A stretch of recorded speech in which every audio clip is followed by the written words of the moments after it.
मैं परमेश्वर के पवित्र नाम को मुबारक कहता हूँ। उसके त्रिएक तो पिता पुत्र पवित्र आत्मा त्रिएक परमेश्वर को दिल से मैं धन्यवाद देता हूँ कि आज इस समय हमें परमेश्वर का वचन सीखने के लिए इस गूगल मीट माध्यम से आपके बीच में आने का मौका दिया। हम पिछले दिनों से पाप का विषय सीखते आ रहे हैं। पाप कैसे अदन की वाटिका में हव्वा और आदम के जीवनों में आया और फिर वो पाप के द्वारा मौत आई और मृत्यु संपूर्ण मनुष्य जाति में फैल गई। पिछली मीटिंग में आखिरी वचन जो हमने पढ़ा था भजन संहिता 51 अध्याय की 5 आयत, वहीं से हम शुरू करते हैं। भजन संहिता 51 अध्याय की 5 आयत में पढ़ना चाहूंगा। द बुक ऑफ साम चैप्टर 51 वर्स 5। वहां पर परमेश्वर का वचन स्पष्ट रीति से पवित्र आत्मा लिख कर देता है, देख, बीच में बातें नहीं, देख मैं अधर्म के साथ उत्पन्न हुआ और पाप के साथ अपनी माता के गर्भ में पड़ा। ये पाप सबसे पहले हव्वा के जीवन में आया और हव्वा के द्वारा आदम के जीवन में आया। रोमियो की पत्री 5 का 12वां आयत भी कहती है, रोमियो की पत्री 5 अध्याय और उसकी 12वीं आयत भी मैं पढ़ना चाहूंगा। इसलिए जैसा एक मनुष्य के द्वारा पाप जगत में आया और पाप के द्वारा मृत्यु आई और इस रीति से मृत्यु सब मनुष्यों में फैल गई क्योंकि सब ने पाप किया। इसी के संदर्भ में रोमियो की पत्री 3 अध्याय 23 आयत भी मैं पढ़ना चाहूंगा। इसलिए कि सब ने पाप किया है और परमेश्वर की महिमा से रहित हैं और पाप की मजदूरी मौत है। रोमियो की पत्री 6 अध्याय उसकी 23 आयत में पढ़ना चाहूंगा। क्योंकि पाप की मजदूरी तो मृत्यु है, परंतु परमेश्वर का वरदान हमारे प्रभु मसीह यीशु में अनंत जीवन है। आज ऐसा लग रहा था कि मीटिंग नहीं हो पाएगी, लेकिन प्रभु ने फजल दिया, तो आप इस प्रभु के अनुग्रह और फजल को तुच्छ ना जाने, गंभीरता के साथ परमेश्वर के वचन को आप सुने। आगे हम बढ़ते हैं। भजन संहिता 139 अध्याय, द बुक ऑफ साम चैप्टर 139 और उसकी 13 से 16 आयत में पढ़ूंगा। ये भजन संहिता 51 की 5 आयत का संदर्भ में अब भजन संहिता 139 अध्याय उसकी 13वीं आयत से 16वीं आयत के बीच में और गहराई से हम सीखेंगे। भजन लिखने वाला प्रभु का दास दाऊद, राजा दाऊद क्या कहता है, पवित्र आत्मा इनके द्वारा क्या प्रकट करके देता है। मेरे मन का स्वामी तो तू है, तूने मुझे माता के गर्भ में रचा।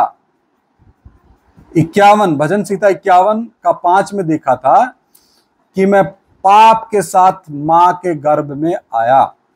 यहां लिखा है तूने, यानी परमेश्वर ने मुझे माता के गर्भ में रचा।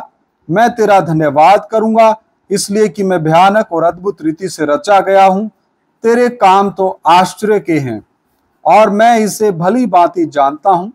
जब मैं गुप्त में बनाया जाता और पृथ्वी के नीचे स्थानों में रचा जाता था, मां के गर्भ को पृथ्वी के निचले स्थानों के तौर पर भी परमेश्वर का वचन कहता है।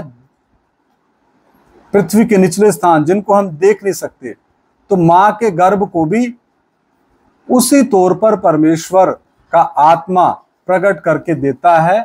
जब परमेश्वर एक आत्मा को मां के गर्भ में भेजता है और उसके शरीर के अंगों की रचना किस रीति से होती है, ये पहले किसी को नहीं पता चलता था। उस समय पवित्र आत्मा ने ये प्रकट करके दिया कि पृथ्वी के नीचे स्थानों में रचा जाता था तब मेरी हड्डियां तुझसे छिपी ना थी। किससे? परमेश्वर से छिपी ना थी, क्योंकि वो सर्वज्ञानी परमेश्वर है। वो सब कुछ देख रहा है, उसकी आंखों के सामने सब कुछ नंगा पड़ा है।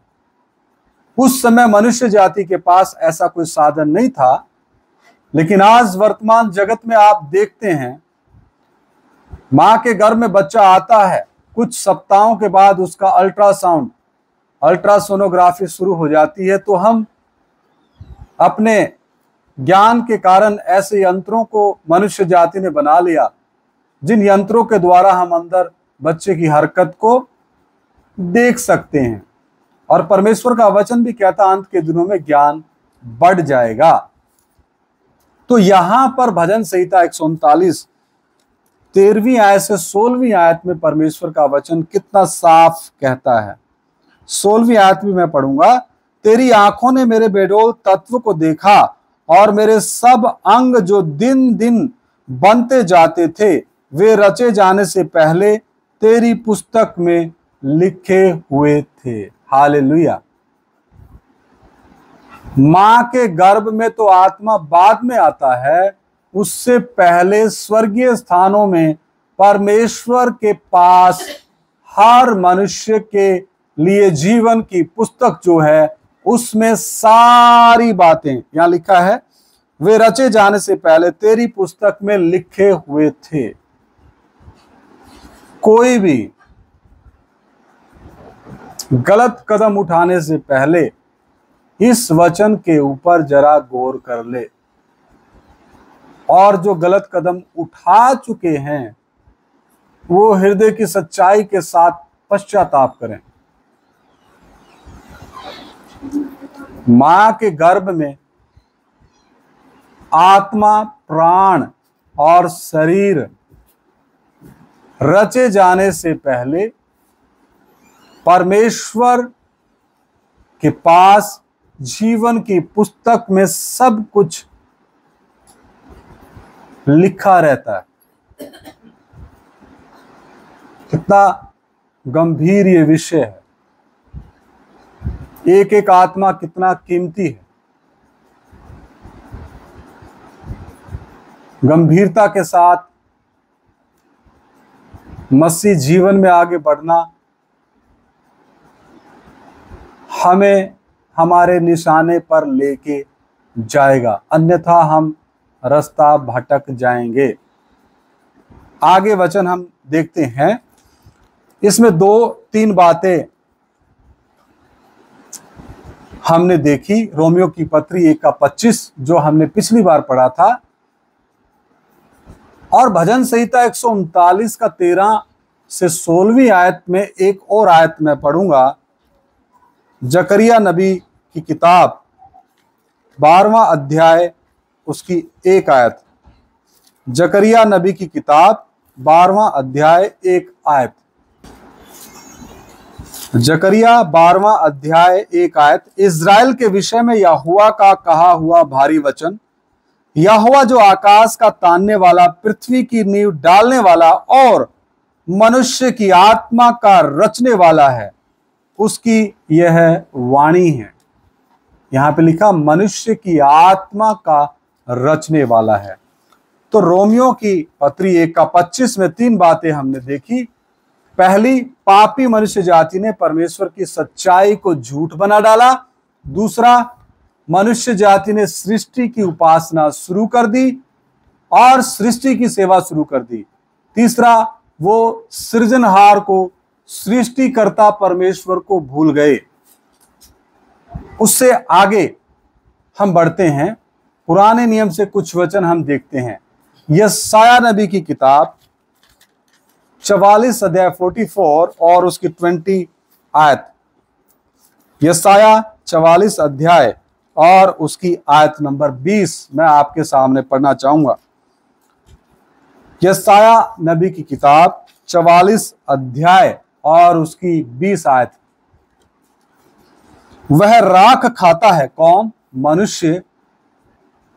भरमाई हुई बुद्धि के कारण वह भटकाया गया है, और वह ना अपने को बचा सकता और ना यह कह सकता क्या मेरे दाहिने हाथ में मिथ्या नहीं। इसका संदर्भ जब आप ऊपर पढ़ेंगे तो ये एक ऐसी मूर्ति के बारे में बात करता है जिसको मनुष्य ने एक पेड़ काट करके बनाया है। देवदार का पेड़ काटता है मनुष्य और उससे अपने मन की कारीगरी के द्वारा वो मूर्ति बनाता है। उसी देवदार की लकड़ी से वो खाना पकाने के लिए लकड़ी इस्तेमाल करता है, उसी से वो एक मूर्ति बना देता है और उस मूर्ति के सामने वो नतमस्तक हो जाता है।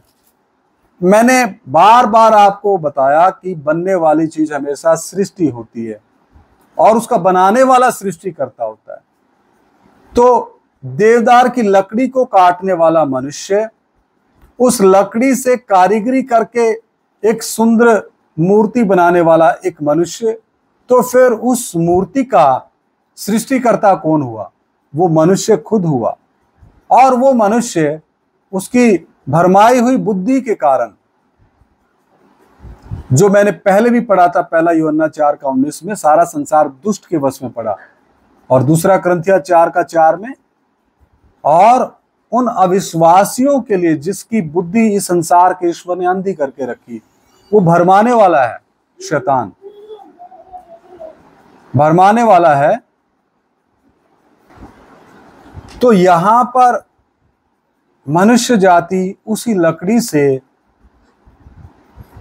एक मूर्ति बनाता है और यहां लिखा वह राख खाता, भरमाई हुई बुद्धि के कारण वह भटकाया गया है और वह ना अपने को बचा सकता और ना यह कह सकता क्या मेरे दाहिने हाथ में मिथ्या नहीं। मतलब इसके संदर्भ में मैं कुछ और आयत पढ़ना चाहूंगा। भजन संहिता 115वां अध्याय,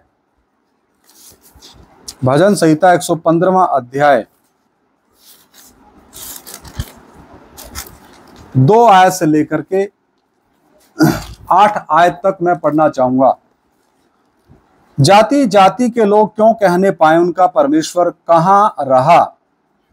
हमारा परमेश्वर तो स्वर्ग में है, उसने जो चाहा वही किया है। उन लोगों की मूर्तें सोने चांदी ही की तो हैं, वे मनुष्यों के हाथ की बनाई हुई हैं। उनके मुंह तो रहता है परंतु वे बोल नहीं सकती, उनके आंखें तो रहती है परंतु वे देख नहीं सकती, उनके कान तो रहते हैं परंतु वे सुन नहीं सकती, उनके नाक तो रहती है परंतु वे सूंघ नहीं सकती, उनके हाथ तो रहते परंतु वे छू नहीं सकते, उनके पांव तो रहते परंतु वे चल नहीं सकते, और अपने गले से कुछ भी शब्द नहीं निकाल सकती। जैसी वे हैं वैसे ही उनके बनाने वाले हैं, और उन सब पर भरोसा रखने वाले भी वैसे ही हो जाएंगे। तो इस कारण मनुष्य की बुद्धि भरमाई गई है और उस मनुष्य को पता ही नहीं इन मूर्तियों के दाहिने हाथ में उद्धार देने की शक्ति नहीं है। इनके हाथ में झूठ ही झूठ है, उसके अलावा और कुछ नहीं। तो मनुष्य जाति की बुद्धि को भरमाया गया है। भरमाई हुई बुद्धि के कारण मनुष्य जाति क्या करती है? ऐसे ऐसे काम करती है और वो भटक चुकी है। और ये भटकना तो हम रोमियो की पत्री में पहले ही उस आयत को पढ़ चुके हैं, फिर भी मैं आपको रिपीट कराने के लिए वो आयत में पढ़ना चाहूंगा। रोमियो की पत्री 3 अध्याय 12वीं आयत। सब भटक गए हैं, सब के सब निकम्मे बन गए हैं, कोई भलाई करने वाला नहीं, एक भी नहीं। सब भटक गए हैं। रोमियो की पत्री 3:12वीं आयत। अब आगे यिर्मयाह नबी में हम आते हैं, 10 अध्याय और उसकी 14वीं आयत हम पढ़ेंगे। यिर्मयाह नबी की किताब 10 अध्याय और उसकी 14वीं आयत। The book of Jeremiah chapter 10 verse 14।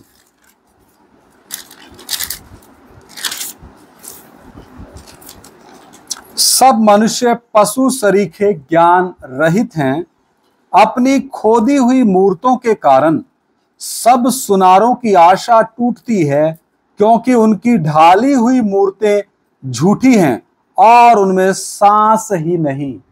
Hallelujah. ये वचन प्रचार करने के लिए अन्य जातियों के मध्य सबसे पहले उनके लिए आंसू बहाने हैं, उनके लिए रोना है, उनके लिए बिचवई प्रार्थना परमेश्वर के सन्मुख करनी है। ऐसे ही किसी के बीच में जाके इन वचनों का कोई भी प्रचार ना करे, पहले उनके लिए कीमत देने वाले बने। हालेलुया। एक बार फिर मैं पढ़ना चाहूंगा। सब मनुष्य पशु सरीखे ज्ञान रहित हैं, अपनी खोदी हुई मूर्तों के कारण सब सुनारों की आशा टूटती है, क्योंकि उनकी ढाली हुई मूर्तें झूठी हैं और उनमें सांस ही नहीं। 5 बातें हैं यहां पर। सबसे पहले, सब मनुष्य पशु सरीखे और ज्ञान रहित हैं। लेकिन इसका मतलब यह नहीं कि हम सबकी बेइज्जती करते घूमे, नहीं। हम वो रेफरेंस नहीं ले सकते कि कुरिन्थिया की पत्री, पहला कुरिन्थिया, वो भी मैं आपको स्मरण कराना चाहूंगा। पहला कुरिन्थिया, उस आयत का गलत इस्तेमाल कृपया करके ना करें। पहला कुरिन्थिया पहला अध्याय, पहला कुरिन्थिया पहला अध्याय 26 आयत से लेकर के 28 आयत तक मैं पढ़ना चाहूंगा। हे भाइयों, अपने बुलाए जाने को तो सोचो कि ना शरीर के अनुसार बहुत ज्ञानवान और ना बहुत सामर्थी। ध्यान इधर रखें। यीशु मसीह के लहू की जय पुकारते रहें, तब तुम्हारा ध्यान यहां रहेगा, ऑनलाइन वालों का भी। नहीं तो वचन समझ में नहीं आएगा, माथा पकड़ के बैठ जाओगे।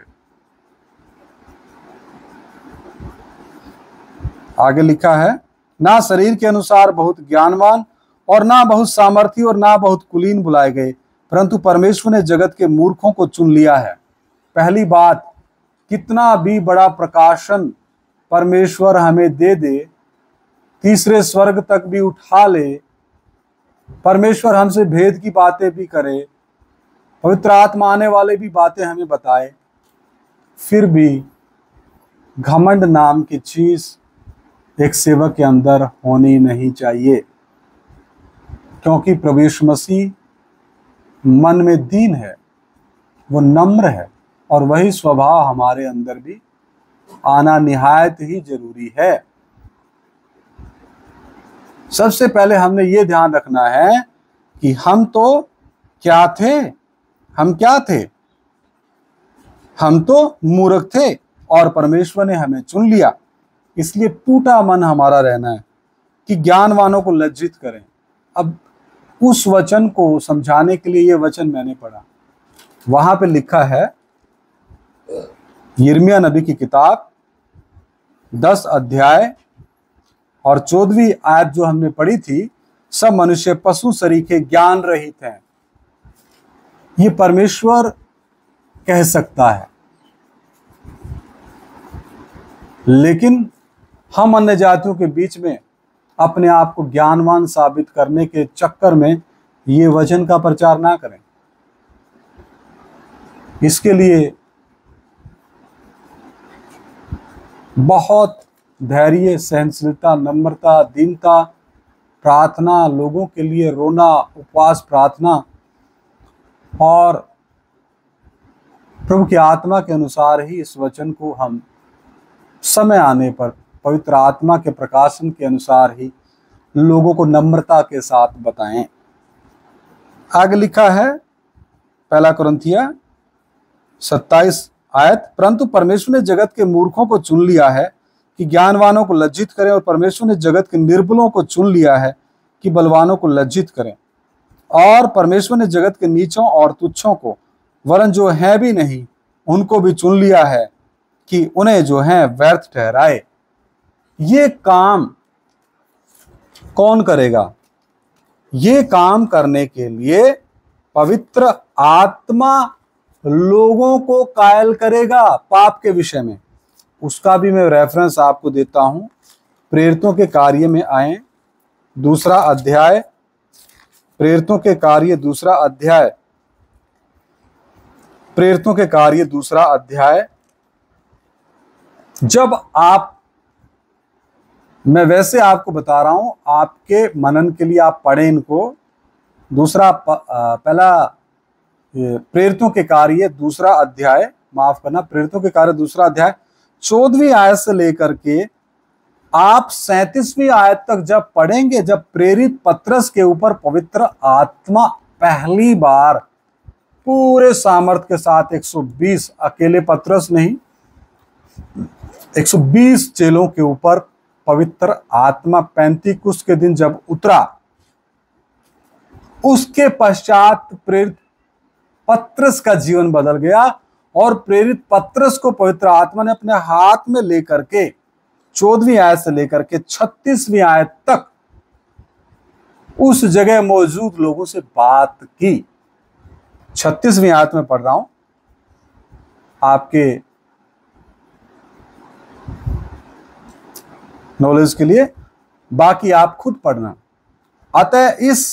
अतः अब इजराइल का सारा घराना निश्चित रूप से जान ले कि परमेश्वर ने उसी यीशु को, जिसे तुमने क्रूस पर चढ़ाया, प्रभु भी ठहराया और मसीह भी ठहराया।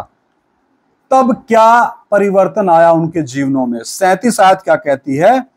तब सुनने वालों के हृदय छिद गए और वे पतरस और शेष प्रेरितों से पूछने लगे, हे भाइयों, हम क्या करें? हमारा प्रचार किसी धर्म, जाति, बिरादरी को नीचा दिखाने वाला नहीं होना। हमें कोई हक नहीं है हम हमारे हिंदू भाई, मुस्लिम भाई, सिख भाई, ईसाई, जैन, बुद्धिस्ट या कोई और, राधा स्वामी, निरंकारी, ऐसे ऐसे गुरुओं के पास जाने वाले लोगों को लज्जित करें, बेइज्जत करें, हमें कोई हक नहीं है।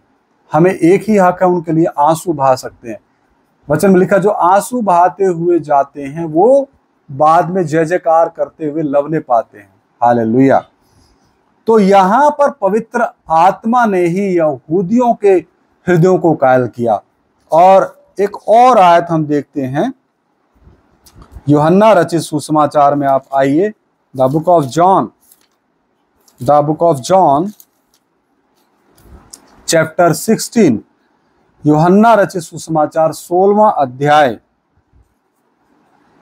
यूहन्ना रचित सुसमाचार 16वां अध्याय 7, 8 और 9 आयत। 7, 8, 9। तो भी मैं तुमसे सच कहता हूं कि मेरा जाना, यानी प्रभु यीशु मसीह का स्वर्गारोहण होना, तुम्हारे लिए अच्छा है, क्योंकि यदि मैं ना जाऊं तो वह सहायक यानी पवित्र आत्मा तुम्हारे पास ना आएगा, परंतु यदि मैं जाऊंगा तो उसे तुम्हारे पास भेजूंगा।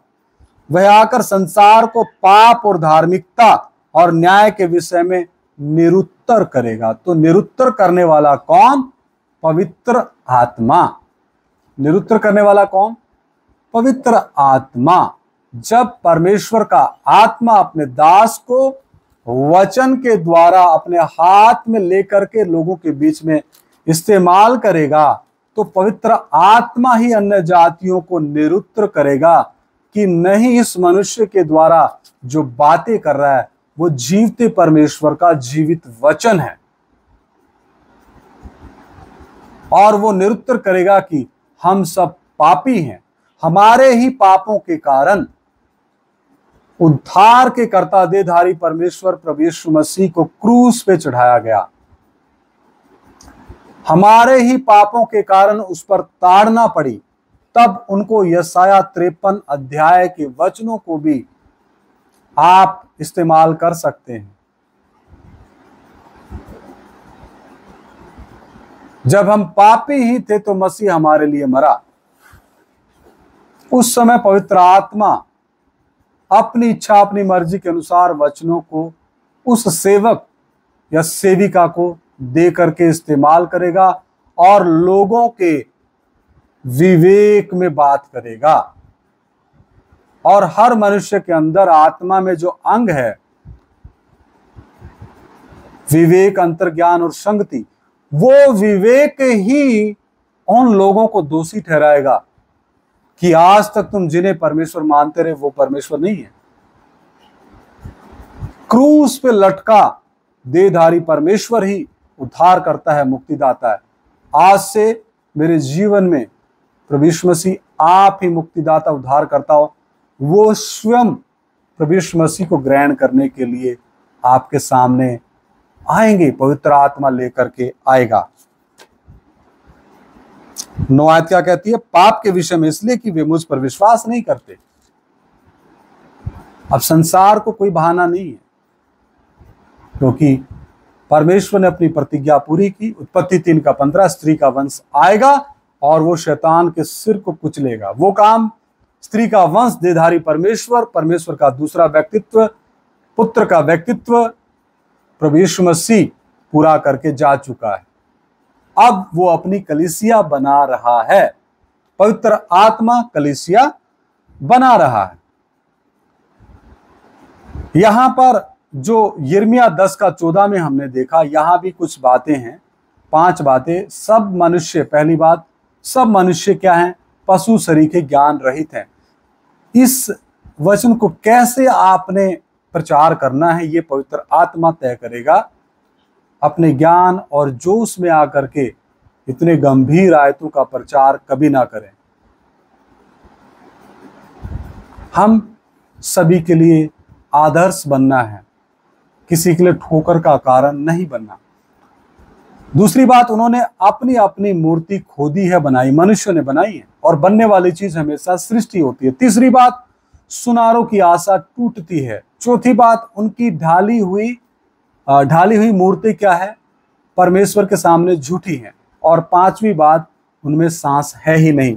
इससे संबंध रखने वाली तमाम आयतें मैं आपको बता चुका हूं। आगे यिर्मयाह 10 अध्याय 1 से 5 आयतों को भी हम देखते हैं, उसके बाद हम कुछ देर प्रार्थना करेंगे। यिर्मयाह 10 अध्याय,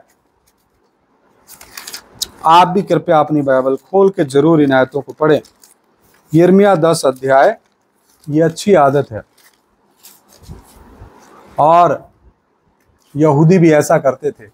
जो उनको वचन प्रचार किया जाता था वो घर जाके ढूंढते थे, पढ़ते थे वापस। यिर्मयाह नबी की किताब 10 अध्याय 1 से 5। यहोवा यों कहता है, हे इज़राइल के घराने, जो वचन यहोवा तुमसे कहता है उसे सुनो। अन्य जातियों की चाल मत सीखो, ना उनके समान आकाश के चिन्हों से विस्मित हो। मतलब अचंबा ना करो, इसलिए कि अन्य जाति लोग उनसे विस्मित होते हैं, वो अचंबा करते हैं, क्योंकि देशों के लोगों की रीतियां तो निकम्मी हैं। मूरत तो वन में से किसी का काटा हुआ काठ है, जिसे कारीगर ने वसूले से बनाया है। लोग उसको सोने चांदी से सजाते और हथौड़े से कील ठोंक ठोंक कर दृढ़ करते हैं कि वह हिल डुल ना सके। वे ककड़ी के खेत में खड़े पुतले के समान हैं, पर वे बोल नहीं सकती। उन्हें उठाए फिरना पड़ता है, क्योंकि वे चल नहीं सकती।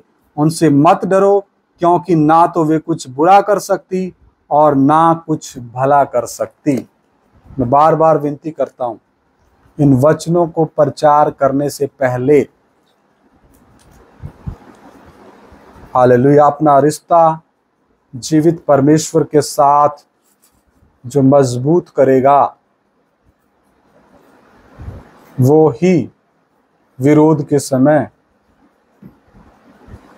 सतावट को सह सकता है। इन वचनों को ये नहीं कि आज सीखा कल से प्रचार शुरू कर दो, नहीं।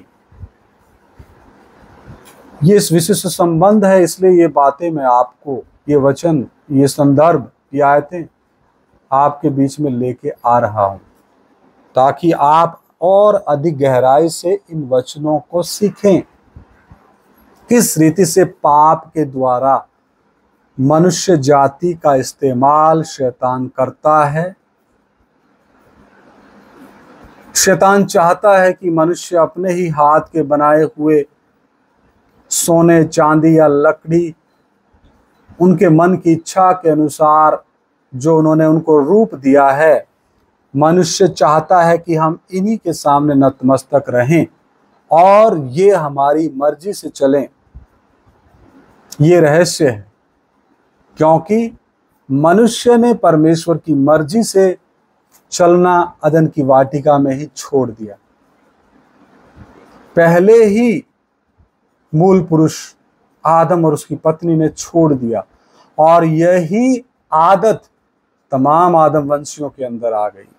सब भटक गए, सब अपनी मर्जी के अनुसार चलने लगे, सब ने अपना अपना रास्ता ले लिया। आइए अपने सरों को झुकाएं। हालेलुया। बहुत गंभीर विषय है। ऐसी मनुष्य जाति को आप कैसे समझाएंगे मेरे भाइयों बहनों, प्रभु के सेवकों, प्रभु की सेविकाओं, जो मनुष्य जाति मूसा का विरोध करती थी। 32 लाख लगभग इजरायलियों को परमेश्वर ने मिस्र की गुलामी से निकाला, उनके लिए एक अगुवा ठहराया मूसा, उसका बोलने वाला उसका बड़ा भाई हारून को परमेश्वर ने दिया। कितना विरोध प्रभु के दास मूसा ने उठाया। हर मोड़ पर इजरायलियों ने मूसा का विरोध किया। हालेलुया। कल मैं यूट्यूब पे लाइव था, एक भाई मुझे बहुत गालियां दे रहा था। मैंने प्रभु का धन्यवाद दिया, उस भाई के लिए प्रार्थना भी की, उसको और अधिक सुसमाचार का वचन बताने के लिए प्रभु के आत्मा ने मुझे प्रेरणा दी। हमारी आशीष यही है, मसीह के दुखों में सहभागी होना। वचन में लिखा, जब मसीह यीशु के कारण तुम्हें कोई बुरा कहे, निंदा करे, बदनामी करे, तुम्हारे एक गाल पे मारे दूसरा भी आप उसकी तरफ करो, तो तुम्हारा प्रतिफल स्वर्ग में सुरक्षित है, तुम आनंदित हो जाना। तो कल प्रभु के आत्मा ने मुझे और आनंद में बढ़ने के लिए कृपा दिया। हालेलुया। कौन ऐसी ढीठ, जिद्दी, अपने रीति रिवाजों के पक्के और परमेश्वर के विरोधी अलग अलग देशों में लोगों के बीच में इस सच्चे कलाम को लेके जाएगा? पिछली बार भी एक बार मैंने गीत गाया था, मैं किसको भेजूं और कौन जाएगा, भूले भटके लोगों को मेरे पास लाएगा। आंखें बंद करें, आंखें बंद करें, सरों को झुकाएं, अपने मन को प्रभु यीशु मसीह के ऊपर लाएं। मन भटकाने के लिए दुष्ट आत्माएं तैयार हैं। आपके मन को एक जगह नहीं लगने देंगे। आपके मन को भटका के रखना उनका परम कर्तव्य है। आपके मनों को परमेश्वर से दूर करना, यही तो दुष्ट आत्माओं का काम है। आपके मनों में वचन जमा ना हो, यही तो दुष्ट आत्माओं का काम है।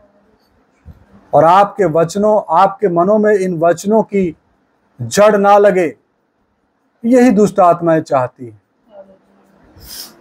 हालेलुया। धन्यवाद हो राजाओं के राजा, प्रभुओं के प्रभु, तेरा धन्यवाद हो, तेरा धन्यवाद, तेरा धन्यवाद हो। एक समर्पण का गीत हम गाएंगे। आप अपना माइक बंद रखें। Hallelujah, hallelujah. धन्यवाद हो, धन्यवाद हो पिता परमेश्वर, धन्यवाद हो राजाओं के राजा।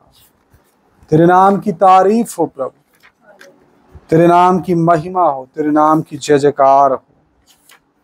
ओ प्रभु कृपा दे, फजल दे, कृपा दे, फजल दे प्रभु। तेरे नाम की महिमा हो। धन्यवाद हो, धन्यवाद हो सेनाओं के यहोवा। हालेलुया, हालेलुया, हालेलुया। यीशु ने कलवरी दुख क्यों सह लिया, मुझ पापी में क्या देखा था। कोई खूबी नहीं, कोई खूबी नहीं, मुझ में कोई भी खूबी नहीं। आप भी मन मन में गाइए, कोई खूबी नहीं, कोई खूबी नहीं, मुझ में कोई भी खूबी नहीं। प्रेमियों ने तो छोड़ दिया था, कोई ना मेरा था तेरे ही सिवा। प्रेमियों ने तो छोड़ दिया था, कोई ना मेरा था तेरे ही सिवा।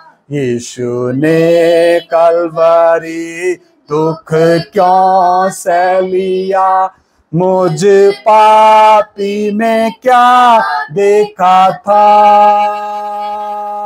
कोई खूबी नहीं, कोई खूबी नहीं, मुझ में कोई भी खूबी नहीं।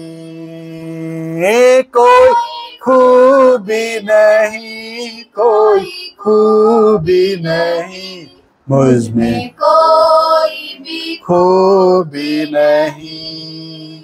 पाप में मर के जी उदास हुआ, जीना भी मेरा था मौत की तरह। पाप में मर के जी उदास हुआ, जीना भी मेरा था मौत की तरह। यीशु ने कलवरी दुख क्यों सह लिया, मुझ पापी में क्या देखा था। कोई खूबी नहीं, कोई खूबी नहीं, मुझ में कोई भी खूबी नहीं। कोई खूबी नहीं, कोई खूबी नहीं, मुझ में कोई खूबी नहीं। पाँव से ना मैं तेरी राह चला, हाथ से ना मैंने तेरी सेवा की। पाँव से ना मैं तेरी राह चला, हाथ से ना मैंने तेरी सेवा की। यीशु ने कलवरी दुख क्यों सह लिया, मुझ पापी में क्या देखा था। कोई खूबी नहीं, कोई खूबी नहीं, मुझ में कोई भी खूबी नहीं। कोई खूबी नहीं, कोई खूबी नहीं, मुझ में कोई भी खूबी नहीं। नयन से मैंने पाप किया था, जीभ से ना मैंने तेरी महिमा की। नयन से मैंने पाप किया था, जीभ से ना मैंने तेरी महिमा की। यीशु ने कलवरी दुख क्यों सह लिया, मुझ पापी में क्या देखा था। कोई खूबी नहीं, कोई खूबी नहीं, मुझ में कोई भी खूबी नहीं। कोई खूबी नहीं, कोई खूबी नहीं, मुझ में कोई भी खूबी नहीं। प्रेम की संगति क्या मैं तुझे दूं, सोच सोच मैं उसके पांव पर गिरूं, प्रेम की संति क्या मैं तुझे दूं, सोच सोच मैं उसके पांव पर गिरो, यीशु ने कलवरी दुख क्यों सह लिया, मुझ पापी में क्या देखा था, कोई खूबी नहीं, कोई खूबी नहीं, मुझ में कोई भी खूबी नहीं, कोई खूबी नहीं, कोई खूबी नहीं, मुझ में कोई भी खूबी नहीं। हालेलुया।